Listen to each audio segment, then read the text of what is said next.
ये अनंत जन्मों की बिगड़ी बनाने में समर्थ है वृंदावन, कभी कोई चूक ना करे। यदि वृंदावन वास मिल गया तो किसी भी स्थिति में वृंदावन मत छोड़ना।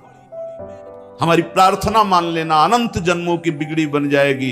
ये मायावी रिश्ते नाते लार, ये मायावी धन संपत्ति की भोग वासनाएं, ये शरीर की सुख वृत्तियां, चलो बंबई वहां अमृत पिला दिया जाएगा तुम अमर हो जाओगे, ये सब माया के नाटक हैं, मत भूलना। जो कछु लिख्यो लिलाट दुख सुख देह संग भुगते गो जहां जाएगो, या सिद्धांत अभंग यह सिद्धांत अभंग, तजत क्यों धीरज प्राणी वृंदावन परिहरे प्रिया प्रीतम रजधानी। जो कुछ लिखा है भाग्य में, भाग के जाओ, भोगना पड़ेगा।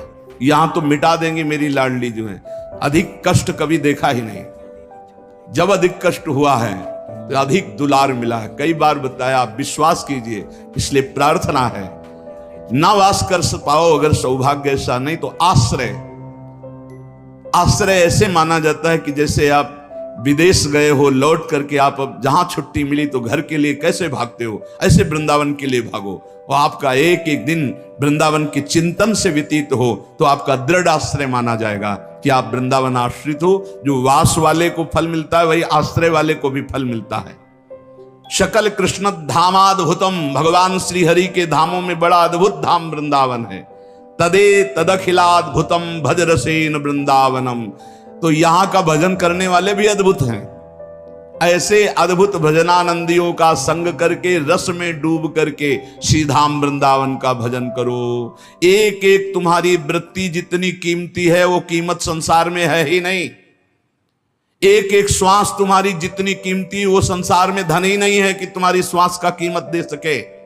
जैसे आपको वर्णन किया कि आपने 50-60 वर्ष में, 60 वर्ष में आपने जितना रुपया कमाया, अब आखिरी श्वास हो, आप कह दो एक श्वास और बढ़ा दो, 100 रुपया दे देंगे, एक श्वास नहीं बढ़ेगी। अरे भाई, ये अमूल्य श्वासें केवल सार्थक होती हैं भगवान नाम में। राधा राधा कृष्ण कृष्ण राम कृष्ण हरि, जो नाम लोगे तभी सार्थक होंगी। इसलिए धाम का आश्रय, धाम का वास, प्रिया प्रीतम के चरणों की शरणागति, खूब नाम जप और अपने जीवन को प्रतिपल संभालते रहिए। कहीं फिसल करके माया में ना चला जाए, कहीं माया के गर्त में ना गिर जाए जहां से चढ़ना बड़ा मुश्किल होता है।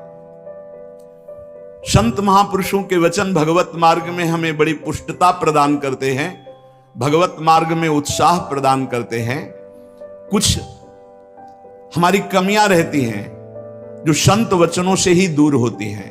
अहंकार नष्ट होता है जो संत वाणी से ही दूर होता है।